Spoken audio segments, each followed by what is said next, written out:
and he starts fucking making out with the glass, chat, like,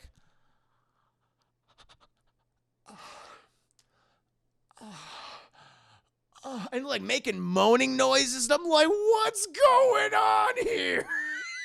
And like literally kissing, like kissy faces. Hello, I just wanted to thank you for clicking on my video, and I wanted to let you know not only do I create content in my YouTube channel here, Class in a Glass, but I'm also on Twitch where I play single-player games, multiplayer games. I do movie reviews, cartoon reviews, and a whole bunch of other stuff. Also, it would be a big help if you can check out my Patreon, where you can gain access to audio commentaries, reactions, and the ability to submit questions for my podcasts and videocasts. And all that content can be found in the links below. In the meantime, enjoy the video. I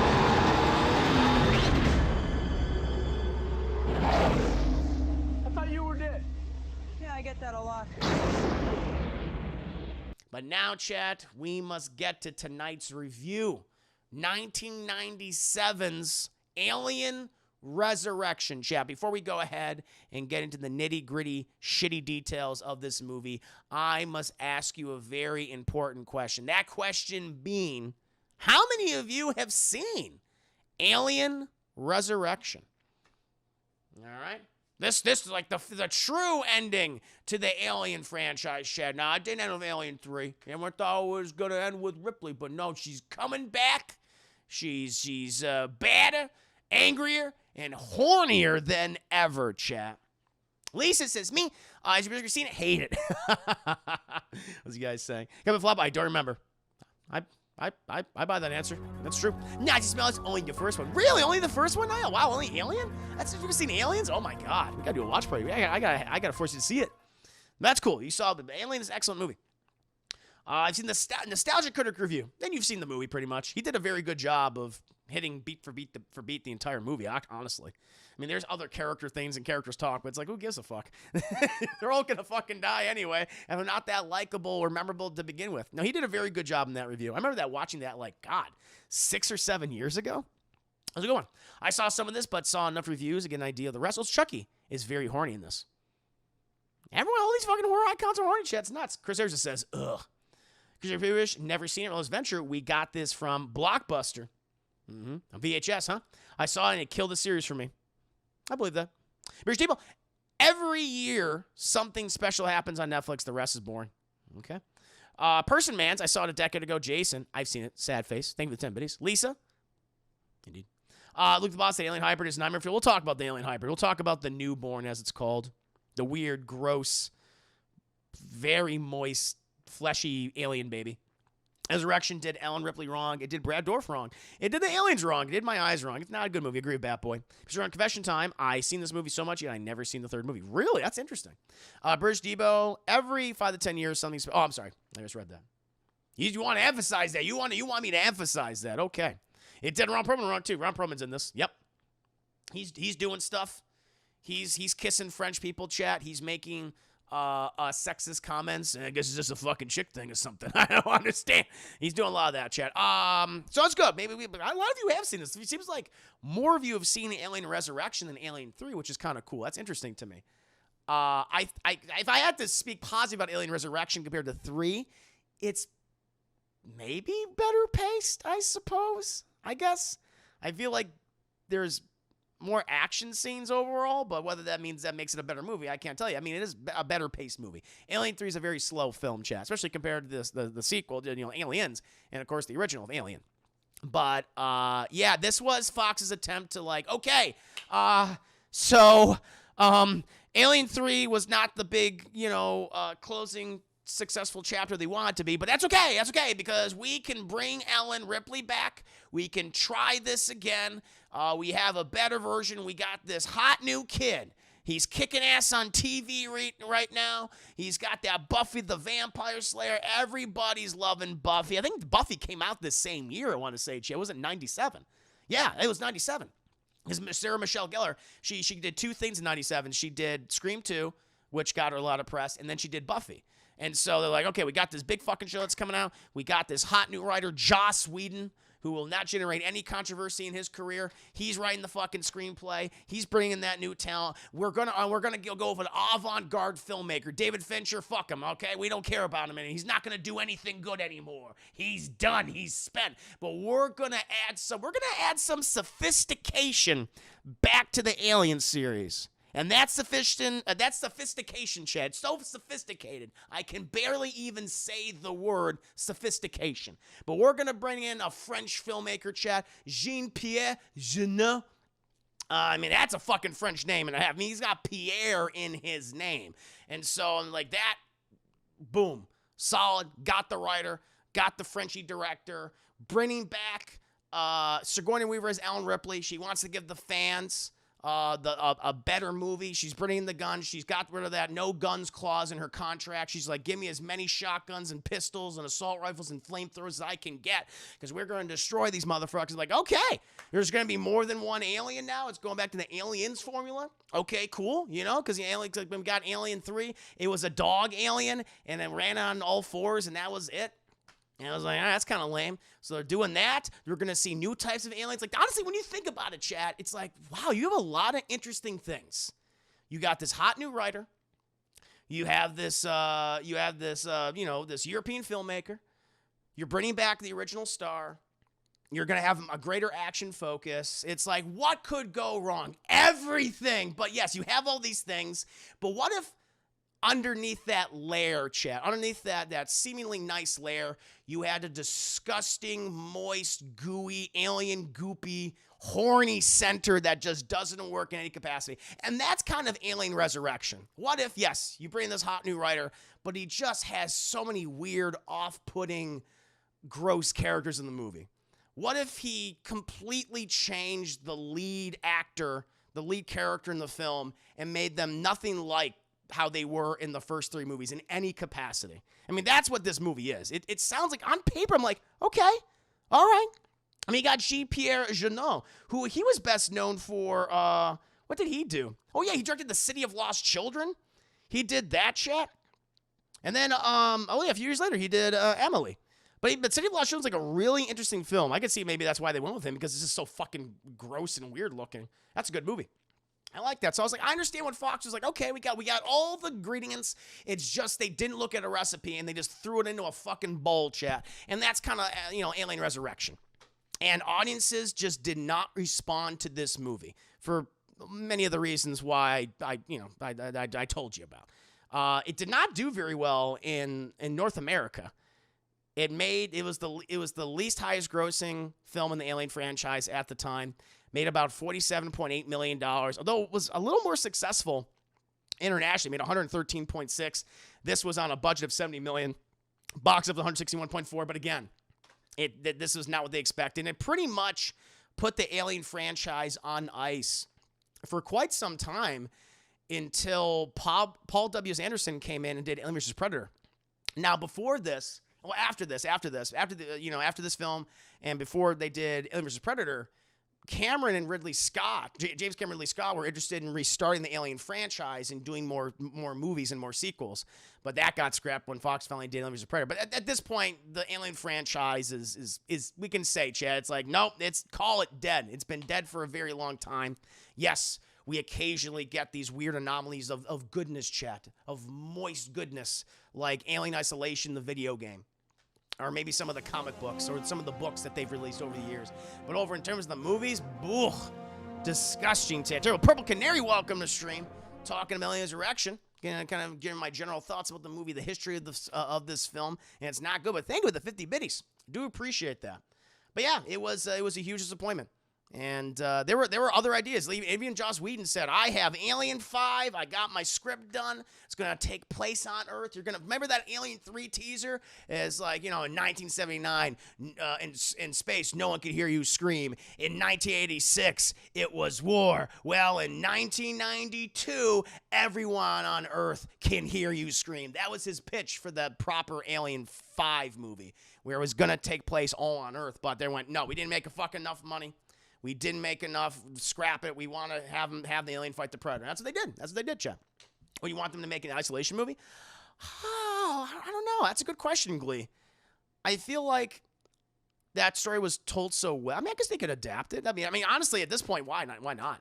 If you want to continue on the franchise post Aliens, and even though it's kind of that takes place in between Alien and Aliens, I mean, maybe you could do one where it's like Amanda Ripley does that, so we can see that story, and then we will see the proper sequel to that. But it takes place farther in the future, and she was like cryogenically frozen or something. That'd be interesting to me. I wouldn't mind that. But I do like video game. If you want to experience something that is of the same quality, or at least as near the quality as possible of the original Aliens, do check out Alien Isolation. It's a really good game. Follows the daughter of Amanda Ripley, Chaz. She's trying to investigate her mother. It takes like 20 years after the events of the first Alien movie. And so it's before the events of Aliens, chat, where Amanda Ripley's trying to figure things out. It's pretty good. But there you go, chat. I told you what all the ingredients that are part of this movie, but sadly, it just did not coalesce into a delicious alien goopy cake that we could all enjoy, chat. No, instead, we got Alien Resurrection. And let's go ahead and get into the nitty-gritty details of why this movie is so bad, chat. We start 200 years after the events of Alien 3, chat. As you might know, Ripley was pregnant with a queen alien baby. All right, and she didn't want Weyland-Yutani to get their grubby, greedy hands on it, and so she took a fucking dive, chat. She yeeted herself into a giant lava bucket so she can join her melted, mystical, magical black man, Charles Dutton, and also the dog alien, chat. And I was like, all right, well, we can't do anything about it. Chat, but apparently Weyland-Yutani collected her blood somehow. I don't know. Did they go into the I guess she was bleeding all over the place, and they're like, oh, that's Ripley blood. How did they know where her blood was? I don't get that. Was she bleeding somewhere? And they're like, that's definitely Ripley's blood. I guess they can check in and cross-reference it. They got it on file. But that question was not answered, chat, because I doubt you can get a lot of human matter from molten fucking lead. But somehow, chat, they did it. They went into the lava bucket. They scooped out. They got rid of all the Charles Dutton goop. They got rid of all of the Alien Runner goop. And they found that big old heaping pile of Ripley Queen goop. And they cloned her 200 years later. It's no longer Weyland-Yutani. It's some other company or military, like some paramilitary organization. And they have some generic name, the United Forces of Government or whatever. It doesn't matter. It doesn't. I'm going to call him Weyland-Yutani just for the sake of fucking convenience, because you should at least kept the name. You don't even know who these people are. It doesn't matter. And so they grew her. They grew her, chat, and she's all bald and naked and stuff. But chat, as they cloned her, they also cloned the alien queen chest burster that's inside of her tummy. And it's like, oh shit, it's a 2-for-1 special, chat. Look at that. Thank you, Luke the Boss, for all the activities. I think that is what Alien vs. Predator could have been with them wrecking things on Earth. It was just horrible. Oh yeah, awful movie. I need the sequel to Paul W. Anderson film where he doesn't come back to direct, comes out so awful. I know, it's crazy. No, he made the better movie. Alien vs. Predator is the third best Alien movie of all time. There's no doubt about that. Alien 3 and Alien Resurrection are worse movies in my opinion. At least Alien vs. Predator has fun. These movies don't have fun. But chat, clone Ellen Ripley, who I will now refer to as Horny Ripley, chat, because all she wants to do really is fucking kill aliens in this movie. She is pregnant with the alien chestburster queen. And we are introduced to the character of Brad Dourif, chat. We have two scientist characters. We have Brad Dourif, who is also really horny, and another scientist who I'm just going to refer to as the evil scientist guy, because that's what he is. He's evil for no reason. I guess he just wants to make money on the aliens and sell them as a biological weapon. But that's really all he is. He's white, okay? Already, knock against him. He's bald, all right? And he's evil, all right? So he's the evil scientist, and he's a scientist. He's the evil scientist guy. And you got horny Brad Dourif. And he is performing a kind of like a weird C-section on Ellen Ripley. And he gets the big old hawking alien chestburster queen out of her tum-tum, chat. But they're not done with Ellen. They're not done with Ellen Ripley because they want to keep her for some reason. It's never really stated as to why they want to keep her, I guess. It's just like, fuck, let's see what she can do. And so then we get to like a really weird scene of her like birthing out of a cocoon. So for some reason, they put her in this enclosure, like this prison cell that's very large. and they put her in this giant, like, nylon cocoon, and I guess it's supposed to represent, it's his Ripley's rebirth. Did I tell you this was made by a Frenchman, chap, by the French? And we just kind of watch Sigourney Weaver kind of writhe and, like, hump the ground a lot, chat, for the next 5 minutes, until eventually she births herself out of the nylon placenta sock. And then she's like a child. She is the mind of the child, so she doesn't know what the fuck anything is. She's kind of derpy, like, and she's being taught, like, how to eat and shit. And then, like, you know, she basically, later in the future, her getting her education and stuff. And Brad Dourif, like, hangs out with her, and he sits down with her, and he's, like, she's like, you know, she's like some foods on her plate, and she's like, can I fuck this? And he goes, no, no, no. He holds it up. He holds, like, a utensil. Like, this is a fork. And she's like, can I fuck this? No, no, you cannot. Don't do it. She's like, I'm gonna do it. Don't do it. No. Fork. She goes, fuck. Queen, there's an alien queen on board. How do you know that? I know there's an alien queen on board, Brad Dourif, and she's gonna breed, and you're all gonna die. Meanwhile, the evil scientist comes in and says, look at you acting crazy. She's like, I'm gonna stab you with this fuck. And he's like, excuse me? She's like, fork. And she stabs him. And she stabs him, chatting like, all right, you're too much trouble. You're too much trouble. You gotta get out of here. Can't have you being so horny and stabbing people with forks. Eventually, we cut to the general, chat, played by, what's this character actor? I always forget this character actor's name, chat. Oh, God. I'm going to get his guy. Dan Hedaya, chat. We've seen him in a ton of stuff. His name is General Martin Perez, and he fucking hates Ripley. He's like, I don't like her. She's a crazy bitch. She wants to fuck everything. She's stabbing everybody with forks. I don't like it. And Brad Dourif, an evil scientist guy, like, despite being stabbed with forks and shit, we want to keep her for reasons. Because, chat, she's not only Ellen, but that's the thing. She actually is an Ellen Ripley. She's a clone of Ellen Ripley. And she's a hybrid. So during the cloning process, they couldn't separate the alien DNA and her human DNA from either subject, either from the queen chestburster or from her.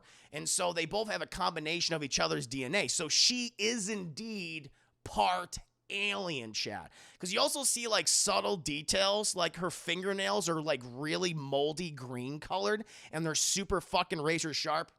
And she also has acid blood.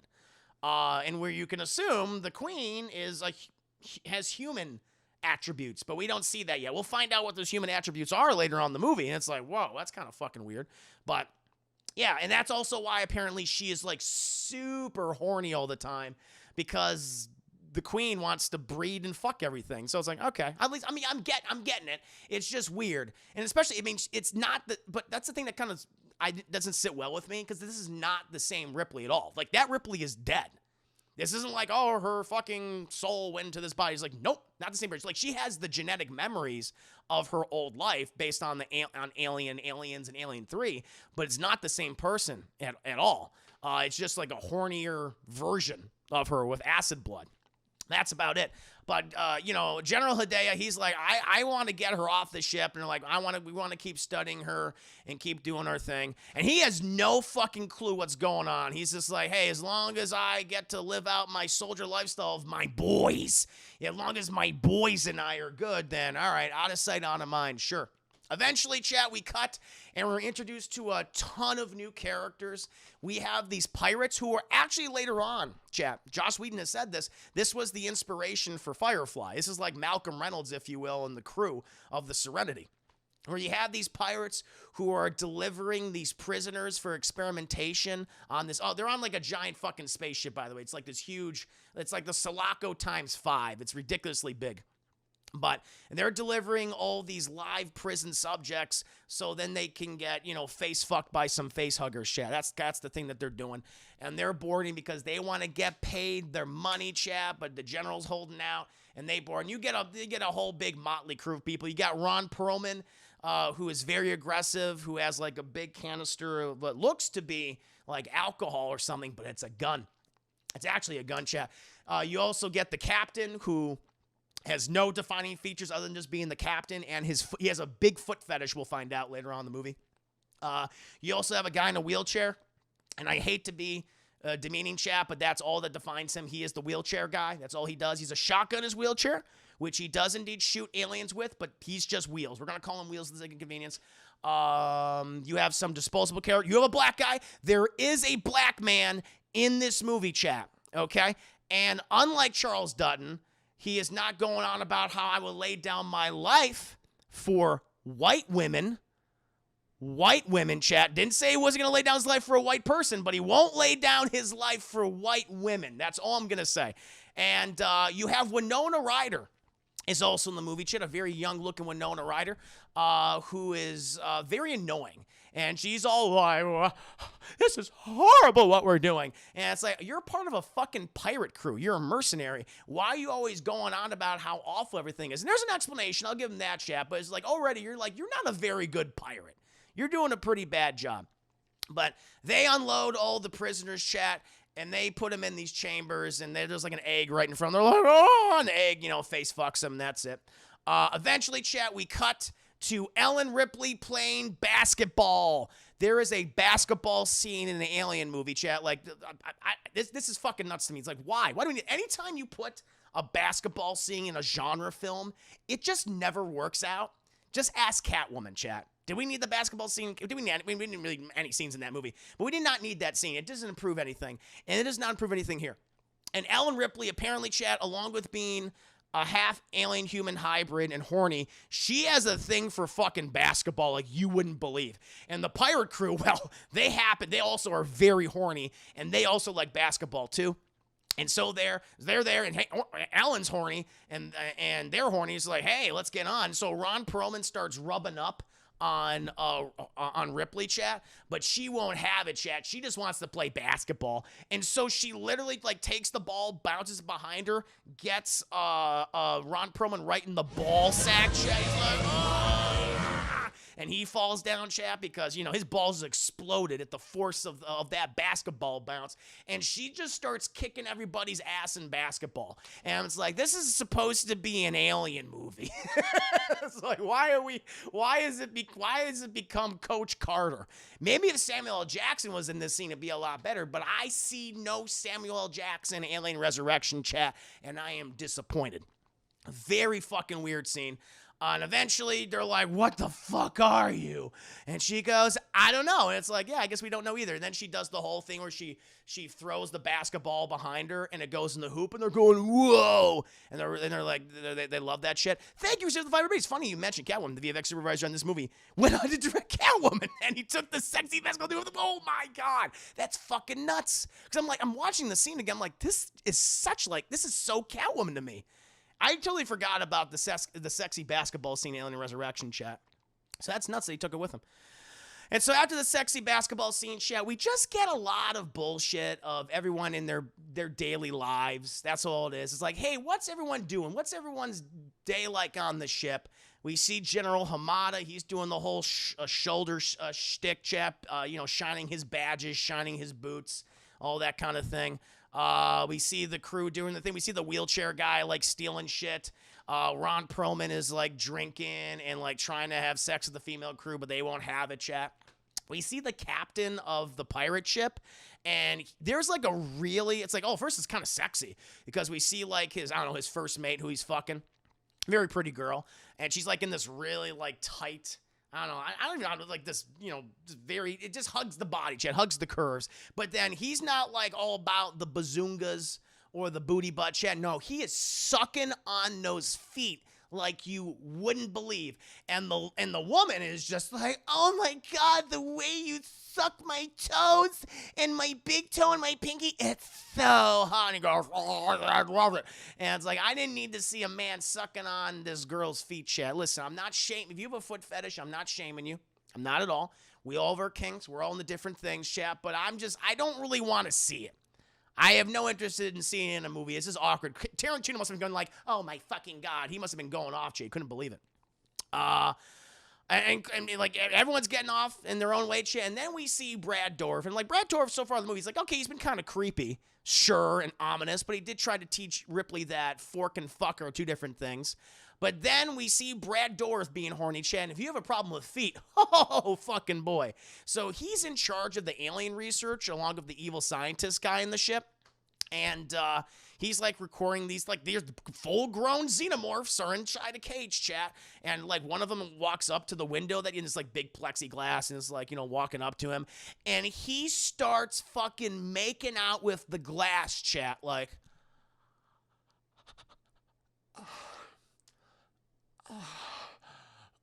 and like making moaning noises. And I'm like, what's going on here?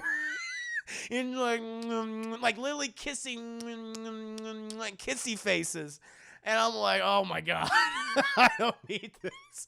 And the alien first is kind of like, the alien's just fucking, like, watch the alien, it's just confused by what's happening. It's like, what? It's like kind of mimicking him at first, but then it releases its mouth. And he's like, hey, I'm just trying to find someone who's into the same things as me. Fuck you. And he hits like this, I don't know, it shoots out like this jet of cold steam or something. Looks like a fire extinguisher foam. And it hits the alien, it fucking freaks out, and he goes, But it's revealed that Brad Dourif's character, chat, has an alien fetish. He wants to fuck a xenomorph. And again, I am sure there is a corner of the internet that wants to do the same thing. I bet there's a lot of Brad Dourif-esque people who have written erotic alien xenomorph fan fiction and have done erotic xenomorph art. If I type in alien rule 34, or xenomorph rule 34, I can only imagine what I would see. You know what, chat? And for the sake of, you know, of curiosity, chat. Curiosity killed the Caucasian, chat, which does happen in this movie. I'm going to type in xenomorph. I'm not going to show it because I can't. I'm going to type in xenomorph, refers to the alien, chat, rule 34.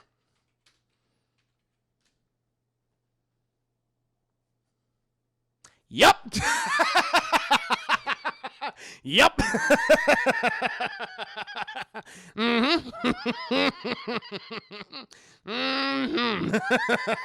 Yep. Yep, there it is. Chat, I have such sights to see. Oh my God, and there's like scat versions of it. Oh my Lord, chat, there it is. I've seen things, chat, that I cannot tell you about, but it's not even a corner. It's a fucking, it's a vast sea. It's not a corner. It's an ocean. Oh, my Lord. There you go, chat. So, yep, it exists. So, fucking clearly Joss Whedon knew. There's some horny xenomorph people out there who want to fuck these things. So, I'll give him that. I will give him that, chat. He was right. Anyway, we cut to, what's her name? Winona Ryder, chat. Her character name is Cole. I'm going to call her Winona Ryder for the sake of it. And she has ulterior motives from the pirate crew. Pirate crew, we have no problem delivering these prisoners, or sometimes like some of these looks like innocent people. Because we meet like one guy later on who joins their group who's like, I don't know what the fuck is happening. So I get the sense that they just captured a whole bunch of like random folks and like put them in with the prisoners, which is pretty shitty to me. And it's like, so am I supposed to like these pirate guys? They're like, oh, they're swashbucklers, they're rogues. Like, now fuck these people. I hope they all die. I don't like any of them. But she also seems to have some ulterior motives, chat. And she's sneaking through this giant ship, but I think it's called the Augur. The ship has a terrible name. It's not like the Nostromo or the Sulaco, which is one names I mean. It's called like the Augur or something. They call it Augur. So you got that. But she's sneaking around the ship.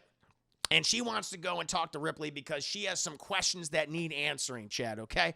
And so eventually she breaks into Ripley's cell, and Ripley's just kind of, you know, sitting in the middle of the room, like practicing horny yoga. And, you know, Winona Ryder comes up and he's like, hey, I have questions I got to ask you. And Ripley just fucking grabs her out of nowhere. And she's like, oh. And she's like, what would you want to know? And throughout this entire scene, as Winona Ryder's telling her, hey, I'm not really a part of this pirate crew. I've actually been sent to destroy the aliens because they're a biological weapon and we don't want them to be sold into warfare because millions of people will fucking die. We don't want to be exposed to this. We don't want to destroy the fucking universe, right? And while she's explaining all this, which I get her motivations, like that all makes sense. All Sigourney Weaver is doing is just rubbing, humping, and like touching the face of Winona Ryder. And like just go up and down. And I'm like, oh, I get it. This is very French. I understand. All right. But it's just weird. It's just weird that suddenly, okay, I guess Ellen Ripley is gay now. You know, they're like, yep, there you go. Apparently, Chad, according to the French, once you get a little mix of that human DNA with that alien DNA, you're gay. That's how it works. It's like, I don't think that's how it works. But according to the alien mythology, that's how it works. So, and eventually Ripley's like, no, I want to kill them all too. You know, I'm also really horny all the time. But you gotta go because they're looking for you. And like the military here is looking for you. Now I don't know how she knows that. This is confusing to me because suddenly she's able to like get a sense that people are following them. I know is her alien sense, I guess, and she knows where certain people are on the ship. But it doesn't matter. It doesn't fucking matter. Who cares? There's like, someone's coming for you, and they're going to get you. Also, I'm a half-human alien hybrid, and I want to fuck everything really bad. She goes, oh, I got that. That's not good. That's not good. And she also reveals that's how because she's asking how did they bring back the alien, and she's like, they cloned me, and I had an alien in my baby. And instinct? I guess it's instinct. That's only they're returning the frogs gay. That's what it is. They're turning the frogs gay, Chad, and all the Ripley's gay. That's how it works. Ducking Henry, Stefan, thank you so much for the 32 biddies. Appreciate that. Ooh, damn, it's Todd. Alien lore fact. They've spliced like sharks. They can change their sex to reproduce. They are ultimate. Okay, makes sense because anytime there's an absence of a queen, you have like a drone or a word that will become the queen. That makes sense. All right, fair enough. All right. So there is an explanation for it. The movie didn't explain that, but hey, I'm glad you did, Todd. Thank you so much. But she gets out of there, Chad. She gets out of there, and immediately she's fucking captured. She's like not stealthy at all anymore. And then they go and confront the pirates, and the evil scientist guy is there, and he says, fucking Winona Ryder's a terrorist. You're trying to steal our alien goop, and our alien goop is our alien goop, and you're not going to use it, okay? Therefore, you are all terrorists, and you're going to be executed immediately. And it's like, all right, dude, take it easy, a little overzealous. But little did the military guys know, chap, is that the pirates have all snuck weapons on board, and they got them like in their like cuffs and stuff, and they seem to be ordinary like everyday objects and shit. And so they just start pulling out all their fucking weapons and pew pew pew pew, start going to town, chat, killing all these people. You have the one character, chat, who I don't know what his name is, chat, but he is the only black person in the movie. And he's got like a really cool weapon where he has these guns that shoot out of his wrists. And he's a cratchet. Like, he's like an expert marksman. He is the best marksman in the group, chat. Everyone's like, oh, he's such a fucking badass. He can hit any target. He's like Deadshot. He's like Will Smith, chat, except not as charming and bald. He has dreadlocks instead. But they fucking kill all these guys except Tuco from Breaking Bad. You know, very, very, very young Tuco from Breaking Bad. And Better Call Saul is in this. He's like, wait, don't shoot me. And they're like, hey, do you want to join the pirate crew, Tuco? And he's like, I don't really have a choice. And they're like, that's true. Let's get going. Meanwhile, chat, we cut to Brad Dourif, who's still just furiously jerking off to the aliens inside the enclosure. But little does Brad Dourif know, between jerk sessions, chat, the aliens are big-time bullies. Because they're like, all right, we got to get the fuck out of here. And they pick on the littlest alien inside their enclosure, chat. It's like these two aliens they look at each other like, yeah, we're going to kill the motherfucker, right? And they go, and this guy's like, don't kill me, guys. So it will show that aliens will kill each other. If you're like the weakest link, they will go after you in order to get their shit done. And so what they do is they just fucking team up on their fellow alien brother and just kill him. Although to be fair, this isn't like a proper alien because it's mostly alien, but some human DNA in there too. So you're like, I guess this is like they're thinking like humans, or maybe they're more selfish. I could be that. I don't know. I'm just hypothesizing. But they team up on this guy, and they like kill him, and this causes all of his alien guts to fall out, and it's very acidic, Chad, because of the alien blood, and it melts through the floor of the enclosure. And Brad Dourif finally he finishes and goes, oh no, as he sees the aliens escape, and he hits the weird fire extinguisher thing, but they're already gone. So what was the point of that? he calls like this one scientist lady nearby to alert the general about the escape of the aliens. And he makes the dumb fucking decision to then go into the enclosure and look down the hole where it's burnt all of the other cages. Check, there's like dozens and dozens of enclosures of aliens in them. And all of them are fucking free. He goes, oh no. And then a fucking alien hand grabs his fucking face and then pulls him into the hole. And we cut to this one scientist and he goes, no, Dr. Dorif.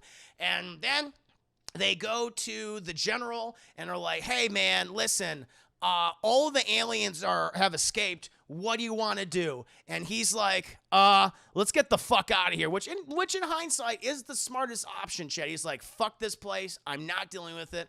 I was always uncomfortable about it and keeping like crazy horny Ellen Ripley around. And lo and behold, look what happened. And so all these guys, like this paramilitary organization, they start getting to the escape pods, Chad. But the aliens are like, this is a fucking smorgasbord of delicious meats of various hues. And so they got their white meat, Chad, their brown meat, their black meat. They're enjoying themselves. They are killing as many people as possible. And so, like, you get all these soldiers, like, going in this one escape pod shatter, like, oh! But then an alien gets in there, and it starts just ripping their asses apart, Chad. It's not good, just munching and shit. And then we cut to the general, who apparently has been observing this specific attack, and he takes out a grenade. It's like, no man deserves to die that way. And he rolls the grenade, and we get, like, this really there's a lot of bad, this is, like, 90s CGI. They're like, oh, we got a lot of CGI in this movie, and you're going to love it. It's so advanced, and it's not. It looks awful. And we get this very fucking long CGI shot of this grenade, like, ping-ponging off all these walls and rolling and shit. It's like, why so much focus on this grenade? Until eventually it goes in an escape pod where the alien is just eating everybody, and then shoots out into space and goes, pshoo, explodes. And then we cut to General Hamada going, saluting the men, chat. But then he's got, like, I don't know, like another guy with him. A soldier starts freaking out, going, oh, and he runs away because there's an alien behind the general, chat. And the general's like, at this point, I'm like, I would like start to move at this point. I wouldn't keep this pose. But he's like, nope, fuck it. I'm not done posing. Not done posing. And the alien's like, okay. And he goes, and it fucking hits him in the back of the head, and he goes, and he like reaches in back of his head. And he literally pulls out a handful of his own brain and goes, and then he gets his ass torn apart, Chad. That's what happens. And it's like, okay. At this point, we then cut to Ripley, who knew this shit was going to go down at this point. And she's like, and the aliens are like trying to bust in there because they're like really horny and they want to fuck her really bad. And she's like, I want to fuck something, but I don't want to fuck you. And so she manages to break out of her prison cell, chat, because she has super strength. I forgot to mention that. She has super strength now. And she rips open this door panel just like Superman. And she then cuts her wrist to use her acidic blood on the wiring, and which opens another door in her cell, and she skedaddles. And so she runs away. Thank you. Greetings, salutations. I have a weird thought. I think 3 and 4 would be better if they were one-off spin-off movies, stories perhaps. Yeah. No, I agree. That would have been better. It's weird that, you know, especially Ripley's just not the same person at all in this movie. There's barely any. She doesn't act the same. She says weird things. It doesn't make any sense. In Alien 3 is just such an abomination. And the fact that they tried to connect it to aliens, and it was insulting how they did so by killing off those characters at the beginning. So you're right, Blackstone. I agree. I think as separate stories, hey, an alien movie that takes place on a world that's on a prison world, but it's very religious at the same time, or like far in the future where it's a cloning project gone wrong, that would be interesting. I agree with you. I think that would have been fine. Casey, yo, Chris, did the new comedy about trilogies come? It did indeed. We reacted to it. Gave our thoughts on it. But yeah, where are we now, Chad? So after this, we then cut to the pirates, and they're like, we're getting the fuck out of here. Let's get back to our ship at this point.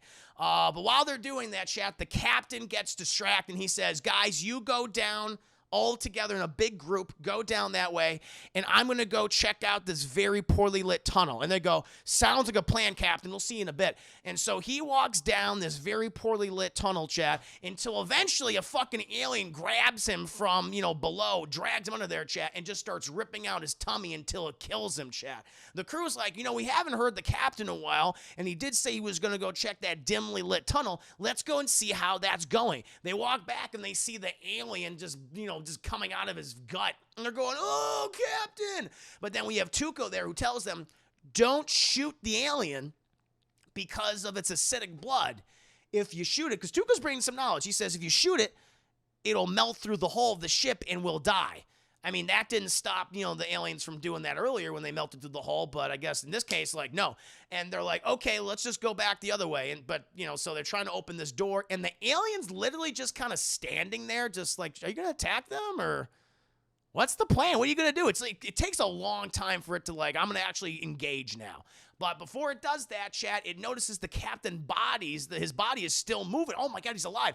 And so he's like, hey, what's going on here? I thought I disemboweled you, chap. And then a fucking shotgun pokes through the captain's cadaver and boom. Oh my God, blows the alien's head clean off. Again, it would melt through the hull, but I guess Tuco was just wrong, but it doesn't matter. They all come back to see what the commotion was, and Ripley says, was that as good for you as it was for me? And it's like, Ellen, now is not the time to be horny. Drop it. These lines that they give Sigourney Weaver, I guess it's Whedon's lines. I suppose it's that Whedon dialogue and just the awkward direction of, Frenchy French here. But it's just like, this just doesn't fucking work. And they're like, the pirates are very impressed. They're like, oh, you're like really cool. You can join us. And she's like, cool. Winona Ryder's like, no, fuck that. She was the reason why we have to deal with these monsters. Very awkward line reading from Winona Ryder here. She just sounds immature to me. Like, it's just like, no, I don't like you because you were rubbing up on me. I don't feel that way about you. And everyone's like, yeah, no, Winona, she's coming with us. She killed an alien. She's a badass. And it's like, okay, cool. And so we got to go in a different direction to get to our ship or whatever. Or a ship. Did their ship get destroyed? I can't remember if they lost their ship or their ship is okay. It doesn't fucking matter. They got to get to their ship because they're at a part of the ship they're not supposed to be at. And so eventually, chat. Oh, we cut to the wheelchair guy. So the wheelchair guy has not been with the crew for a while. And he's been out of the way for he's by himself because I think he gets lost or something. He's looking for some shit. And he comes across one of the aliens, I think, at one point. And he sees it it's above him, and he's like, fuck that, and he shoots with a shotgun. Some of the acid gets on his ear and burns his ear, and I think he eventually kills it and runs away, or it's chasing after him. He's in his wheelchair, chat.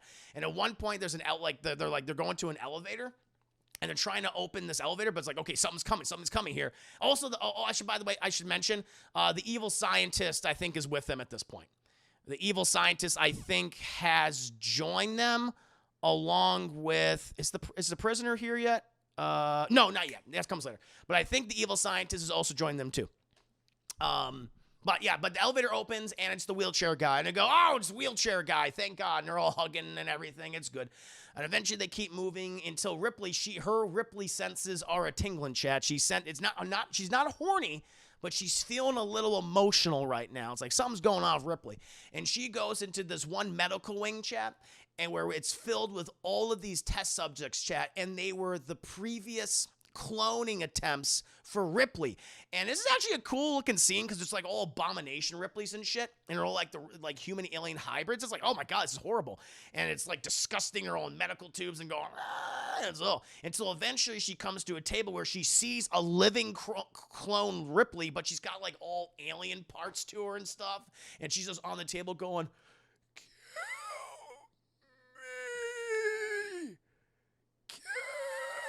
which is horrible, and it reminds her, I think is neat, of the scene from the original Alien when she finds Brett and Dallas is asking her to kill him. And also in the original Aliens, when they find that girl in the colony who's like, kill me, because there's a chest burster inside of her. And this is when she gets very, very, it's a metaphor for the movie itself. Yes, it is. It's an abomination. And this is when she gets very sad. And they have a flamethrower with them at this point. And she's like, I'm going to burn it all. And she I'd be like, if I was the abomination Ripley, I've been like, can you just like shoot me in the face or something so I don't feel it? I'm like, I don't want to die just by fire. What the fuck is that? But she just lights that sucker on fire, killing Abomination Ripley in the most painful way possible, chat, through the cleansing power of flame, and then burns all the other test subjects in their tubes, chat, until they're destroyed. And then she hands back the flamethrower to one of the characters, who fucking cares, and she leaves. And then Ron Perlman's like, must be a chick thing. It's like, shut up, Ron Perlman. Why is that a chick thing? That she just doesn't want to keep those abominations alive. It's like, oh, girls and their silly, silly vaginas. Anyway, we move from that. And this is when they encounter one of the prisoners that the pirates brought on board, who may have been a prisoner, may have been just a member of a colony or something. He seems like an innocent guy. Doesn't seem like he's a murderer or anything. He's like just some nerdy guy. And he's like, what did you guys do to me? It's like, hey, man, it was for a job. What are you going to do? We didn't know they were going to experiment and put baby aliens. And he's like, I'm going to die. He's all freaking out at this point. Eventually, they get him. And they come to, like, another area of the ship so they can get to their ship. It's all completely flooded, Chad, because when the aliens are running amok, everything's exploding, everything's malfunctioning. It flooded part of the ship. Now, this is a cool idea. I will give them props for this. I love the idea of, like, a ship that's in space, but parts of it are underwater. Like, certain sections. Like, that's really clever. I think this is going to be an interesting sequence. The problem is, when they go into the water, and it's like, oh, they're probably going to encounter aliens. So it's like, we learn, do aliens swim or not? And they do. The thing is, Chad, it's like the aliens are all CGI in this section. And the CGI, again, is 1997 CGI, and it looks like shit. And so it's like, so what could have been, like, it's like, I will give them, in terms of the aesthetic, the set for this, very, very interesting. And it also leads to a pretty, like, little clever trap the aliens lead for them. But how the aliens, like, move in this scene, how they look, I don't like it. I don't like it, Chad. Look at my thinking to yeah, guy would be fucking one of those abominations, like Splice. True. But they're going through that, and then I think, like, the captain's girlfriend, she gets got by one of the aliens, and because they swim super fucking fast in the water, and they grab her and they tear her ass apart, or they take her to the egg chamber or something. Eventually, they come to this area because they're like, okay, well, it looks like this one area is here where we can get some water. Also, the single black guy in the movie. I'm going to call him Deadshot. He has the wheelchair guy strapped to him because the wheelchair guy's legs, they don't work very well, obviously. And so he has to swim with him, like, connected to him. So he's at a disadvantage. But eventually they get to this pocket where it's like, oh, this air pocket's here. We'll just go up there, and that's where we'll go to and get to our ship.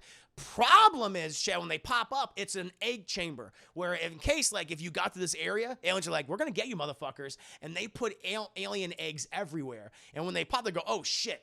And the eggs begin hatching, and one of them goes right on Ripley's face. And she's like, trying to pull this thing off of it, Chad. But as we know, you can't pull those face huggers off of yourself. Once they're on there for good. Once they got that tube down your throat, it's too late. You're going to get prego. You're getting knocked up tonight. But nope, she somehow just rips it off her face, and I guess she got alien strength, so okay, sure. And she swims up there. Oh, and Deadshot, he does something really cool. He takes out, he has, a grenade launcher and goes boop, boop, boop, and he shoots these grenades through the water in the air pocket, would then land and blow up all the eggs, chat. And then I will say, this is a clever scene. It's probably the best. This is Gary Jordan, pre-crack Gary Jordan. I'm gonna call him Deadshot. This is probably the best sequence in the movie because it's like, okay, this is kind of cool. I like this. They thought this out. I don't mind this. The whole water thing, it's underwater, but you're in space. Egg chamber trap, neat. They get out of there, and I'm like, okay, let's start climbing up these ladders, Chad, at this point. And everyone's, going up, and the evil scientist guy's like, excuse me, I am the evil scientist guy in this movie, therefore I must go first. And so he's climbing up the fucking thing. Eventually everyone starts climbing up, like Deadshot, he has to have the wheelchair guy in his back at this point, because, his legs don't work, he can't climb up the fucking, ladder. And so, they're all going up, and things. But the aliens are coming because Ripley sensed them, and so they start going in there. And then the black guy's like, wheelchair guy, I have guns, so turn around and climb up the fucking ladder while I defend us. And he's like, okay, cool. And so everyone starts shooting at the aliens that are below them. And even though Deadshot, who we've already seen, he's an expert fucking marksman in this movie. He pulls off some crazy shots like bullets are going around the room until they finally hit their targets. Like, wow, it's good.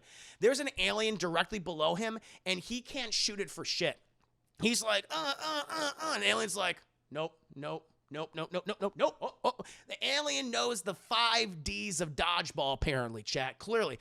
And so, at one point, I think he gets like his shotgun out and says, fuck it, and he shoots the shotgun blast, but all the acid blood, he's like, it gets on his face and stuff, and he's all grody looking.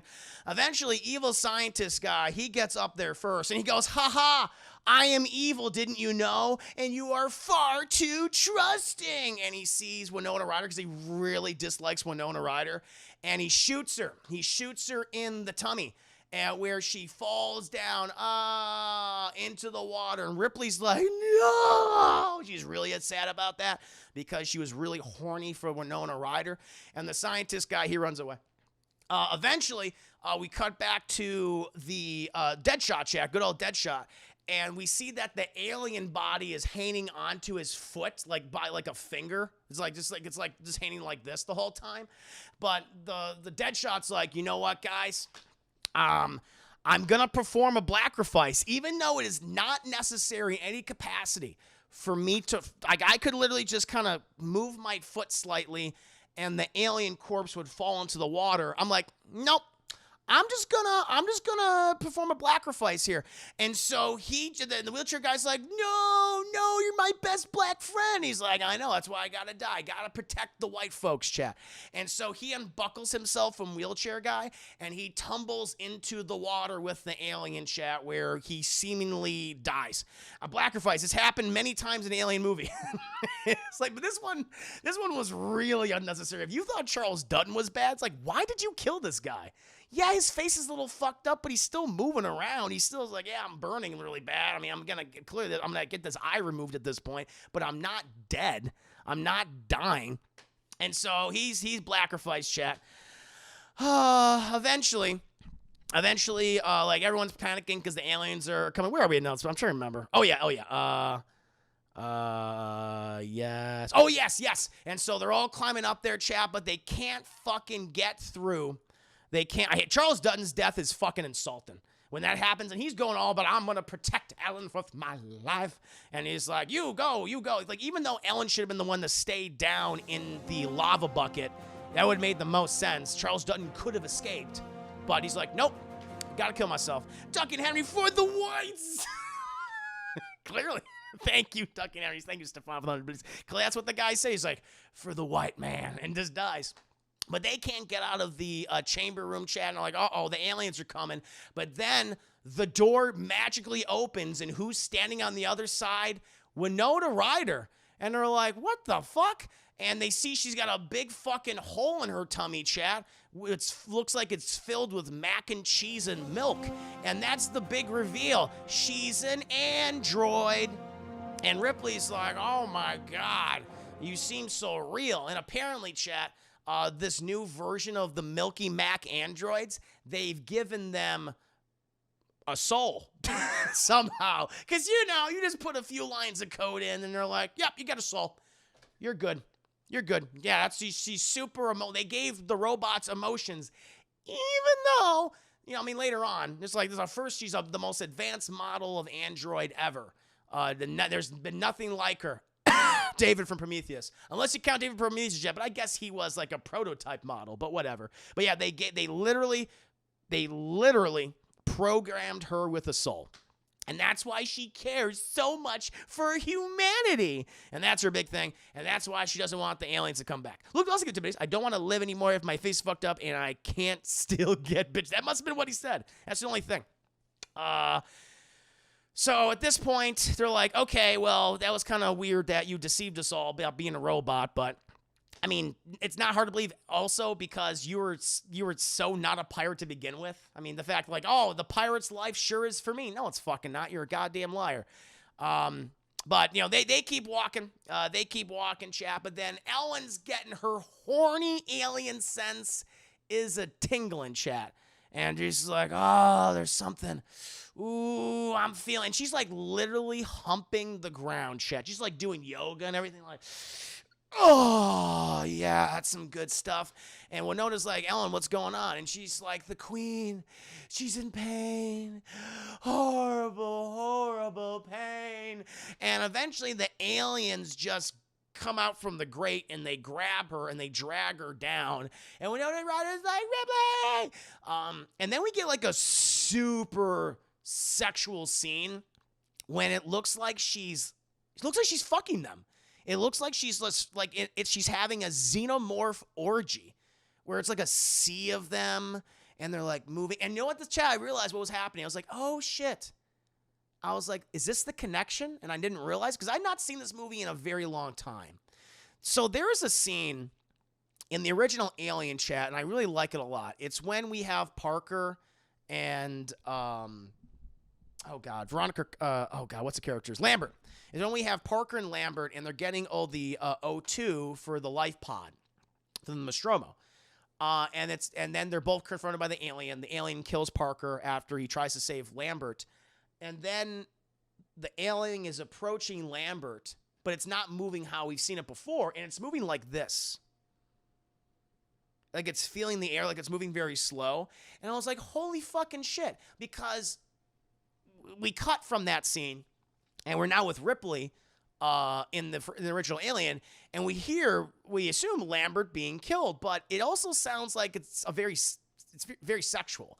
And I've always read it that the alien raped her. That's how I always looked at it, because she's doing all these just weird sounds and shit. And even in the original script, they're like, and then the alien does something to Lambert.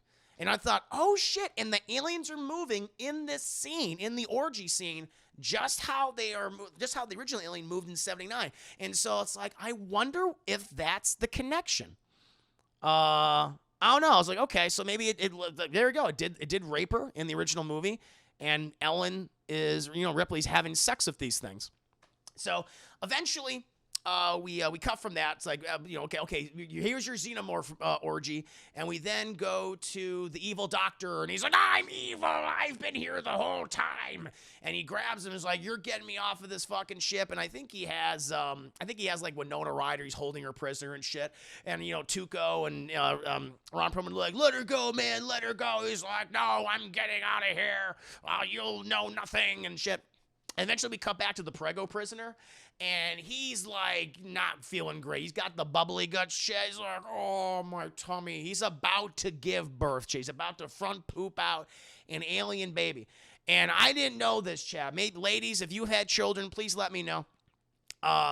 Apparently, once you're about to give birth, you just want to beat the shit out of everybody, which maybe that makes sense, because he fucking loses it. He stands up, and he gets the strength of a fucking bear, chat, and he starts like, just starts hitting people out of the goddamn way like they're flying around. He grabs Winona Ryder and throws her across the room. She goes, and then he grabs the evil scientist and just like puts his head against his chest, which then the alien chest burster births itself from the Prego prisoner's tummy, but then also goes through the head of the evil scientist guy, chat. So I can't hear what's going on. I just saw Nibs rubbing. I love that. It's so good. And so he also dies.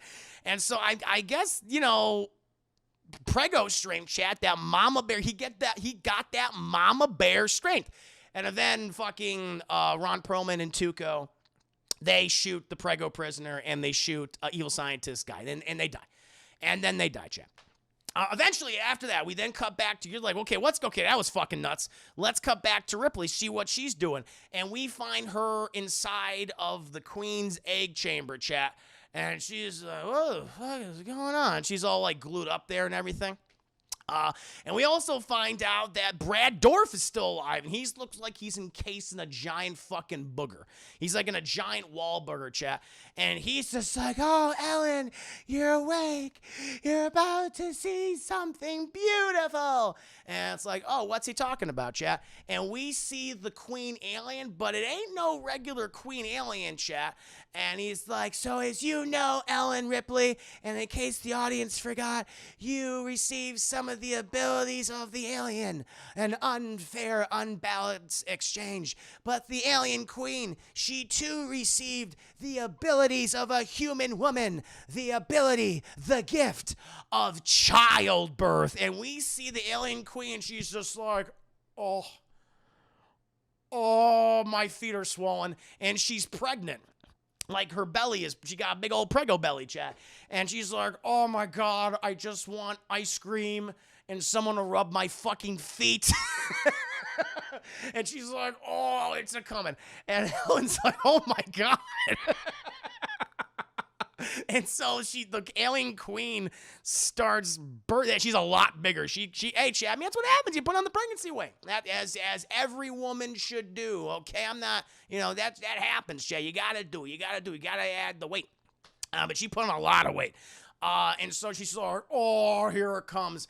And she front poops out like this giant, moist, pink, slimy alien hybrid baby. It's fucking huge. It's like full grown. And they refer to it as the newborn in the the Wikipedia, which I read. I don't know. And this thing's like, and it's like so big and shit. It's gross looking. And the alien queen's like, oh my God, it's beautiful. And then you had Brad Dourif, who's just furiously jerking off, just going, a beautiful butterfly.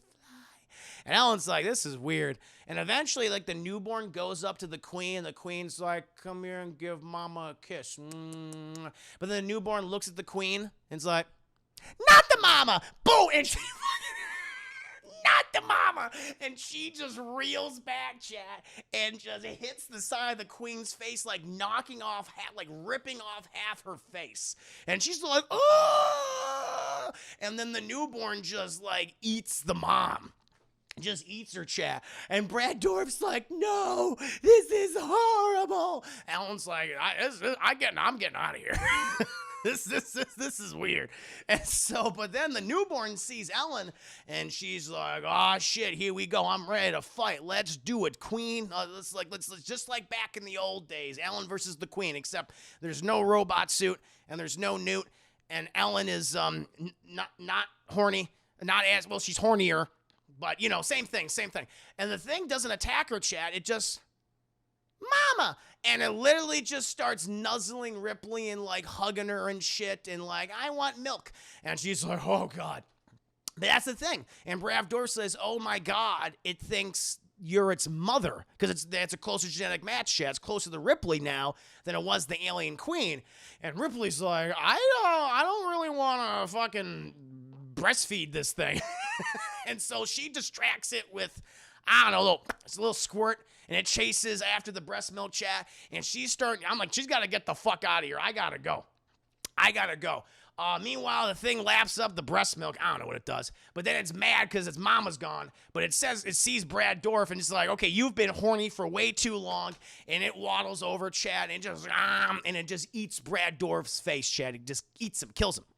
Eventually, Ellen, she escapes back to the pirate ship somehow. She boards it, and she's there with Winona Ryder and Ron Perlman, and the wheelchair guy. He's there too, and Tuco also lived. But thing is, though, chat, see, okay, so there weren't very many people of color in this movie, and so there wasn't enough brown or black sacrifices. And it's like, Tuco, I'm gonna tell you, man, you gotta die for the white people. And so the newborn then boards the ship somehow. It sneaks on in, looking for mama, and it eats Tuco's fucking face, and it kills him, chat. So listen, if you're brown, you're going down in this movie. That's just how it is, chat. That's not me saying that. That's the movie saying that and showing that, chat. It's like, Jesus Christ. You better not have a skin pigmentation darker than fucking pink. I tell you what in this film. And then at this point, the newborn's like, I wanna attack Winona Ryder because I don't like her milky mac and cheese tummy giblets falling out. And Ripley's like, I can't have this. And so she distracts the newborn by like, you can come suckle if you want. And it's like, mama. And it starts suckling and doing things. And Ripley, she's like being very sexual and like touching its face. And the thing's like, and all that. And eventually Ripley, she like cuts her hand on the creature's teeth, I guess. And she then goes, and she throws some of her acidic blood on a nearby window in the, like, because they're in like I guess the docking area of the ship. It's like the cargo hold of the ship. And she throws some of her acidic blood onto a window, chat, which then starts to burn. And as they're out in space at this point, and they're going to Earth now, they're like near Earth or something. They're going down towards Earth. It creates a hole, and then all the fucking oxygen shit starts getting sucked out the hole. And newborn's like, ah! And it falls all the way back, Chad. It's trying to like escape but it's got so much flesh and girth that it gets stuck in the hole, and then all of it just gets sucked out. And so you see this like its skin sack, it's like, and it bursts like a balloon. And it's kind of actually a cool, horrific fucking shot. It's a fucked up death. It's super fucked up. It's like, Jesus. It's actually pretty clever. As this thing is just literally being sucked out of this small little hole shit, all of its guts and intestines and just cartilage and shit. And you see like one of its arms just go all the way out, and then its leg, and then its stomach, until it's just a head, and it's going, blah, blah, not the mama. And until it finally gets sucked out, and its skull just bursts out. And then the emergency door comes down. It's like, oh, thank God.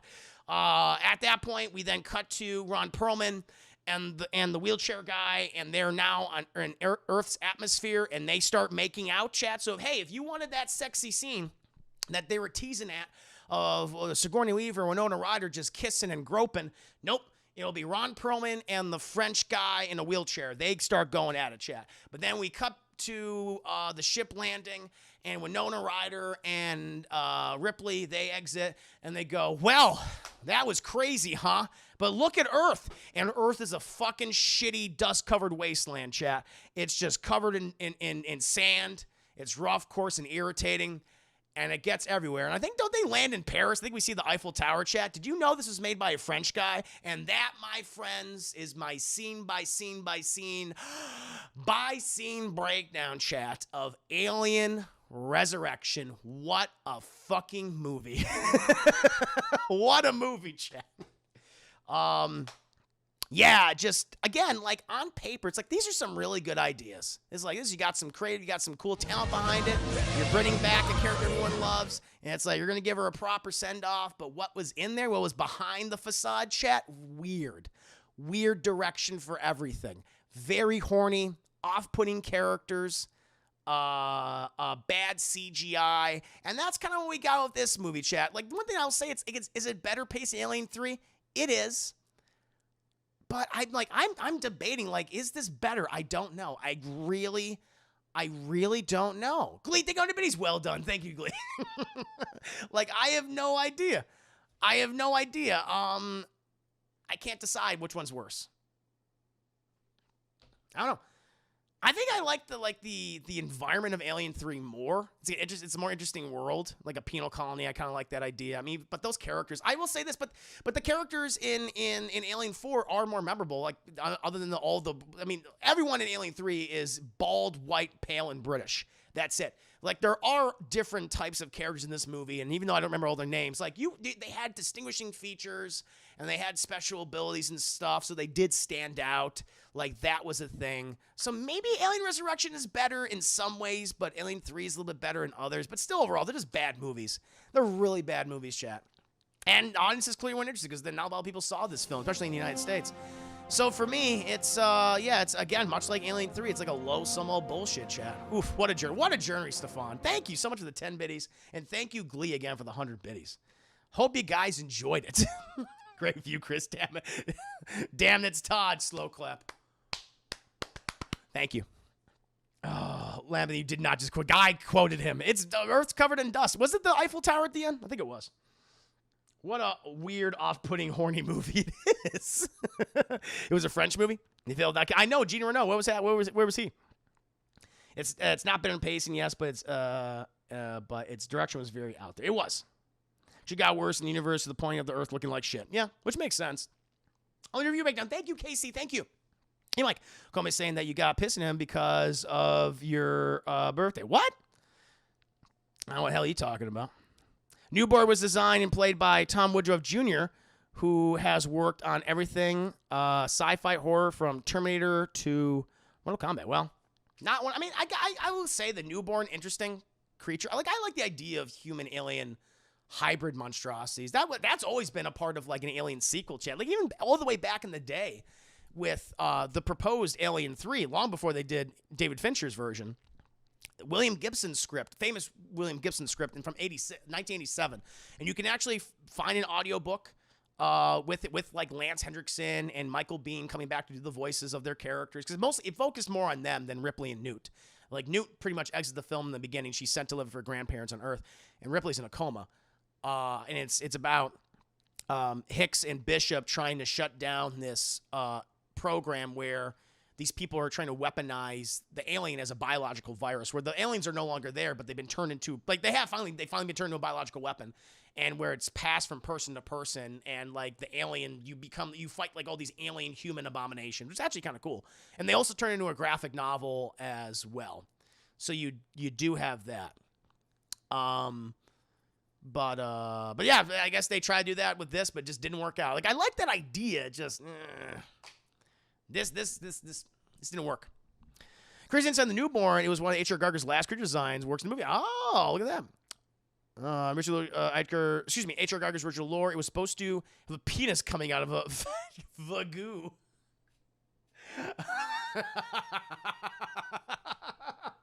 All right, it's vagoo. Yes. Ripley was meant to be more animalistic because of the alien DNA fusing with hers. It was weird, but a lot of her horniness was just meant to be inhuman behavior. No, I got what the premise was. It's just like it just comes off like weird and unintentionally funny in the movie. But I get that. Oh Lord. Vagoo. That's one of my favorite words so far this stream. The vagoo, chat. Very nice. She was a cat in heat. Oh yeah, great. Oh, great comparison. Very much a cat in heat, Todd. Good one. But there you go, chat. That was my Alien Resurrection review. I hope you enjoyed it, chat. Alien 3, the unproduced script was coming. Yep. They turned a graphic novel, which you can get. You can also get it via audiobook as well, or at least a version of the script, which is pretty cool. I actually recommend it. I don't know if it would have been I imagine it would have been made a better movie. It's weird that they just removed Ripley from it completely, but it was an interesting idea. There's a lot of alternate Alien 3 scripts you can. They did a shit ton, chat. A lot of them are worth a read. Check them out if you have the time. But I'm going to take a brief break, chat. Again, I hope you enjoyed my review for Alien Resurrection. Tomorrow, chat. So as you know, I did Alien 3 yesterday. Please check that out if you have not done so. Check out the VOD. Alien Resurrection tonight. And tomorrow, chat, I am doing a scene-by-scene breakdown, chat, for Prometheus. Yup. Me doing that one. I had not seen that film since theaters, chat. And boy, it's a treat. Oh my God. I'll tell you this much. I was even talking about today on DT Game. I was like, no, 20 minutes, first 20 minutes. I was like, I'm digging this. I'm liking this. I mean, it's weird that it kind of has that prequel aesthetic to it where why does the technology in the past look more advanced? Why are there holograms and touchscreens everywhere, even though that the alien future we live in is dark and grimy and dirty and lived in and well used with big fucking derpy buttons everywhere, whether it be an Aliens or Alien 3 or whatever. And like, why does everything look like an Apple store here? That is just fucking weird. And Ridley Scott suffers from the same thing that George Lucas and Steven Spielberg do in their later careers, where we want to make everything super sleek and pretty. It's like, no. But I was like, I kind of like this idea. Like, okay, it's another film that takes place in the Alien Blade Runner universe, which they've done. Blade Runner and Alien take place in the same universe, chat, same world. Along with Paul W. Anderson's film Soldier. You're like, this is cool. But then once we get to the planet, people get stupid. That's the thing. When you fucking land, and as soon as they take off their fucking helmets, it's like, well, there's all the stupid infecting you right now. That's the thread of the movie, chat. It's not the engineers. It's not random black goop. It's not Michael Fassbender as David. No, it's stupid. It's the stupid disease that infects all these people, that makes you take off your helmet on an alien world, that makes you reach out and want to pet a very evil-looking vagina snake, chat, that makes you want to touch all the black goop with your bare hands and go, this stuff is crazy, right? That's what it is, chat. That's the true enemy of Prometheus. That's where, like, pulling a Prometheus, the word or the term, oh, they pulled a Prometheus. When you hear that term, you pulled a Prometheus. What does that make you think? Oh, a character did something stupid. Yeah. Man, these characters they're all awful, and you hate them all. My God. We'll talk about you. I gotta stand back. I gotta breathe. Gotta breathe. He says, dude, don't touch that. I'm gonna touch it. No one listens to that guy.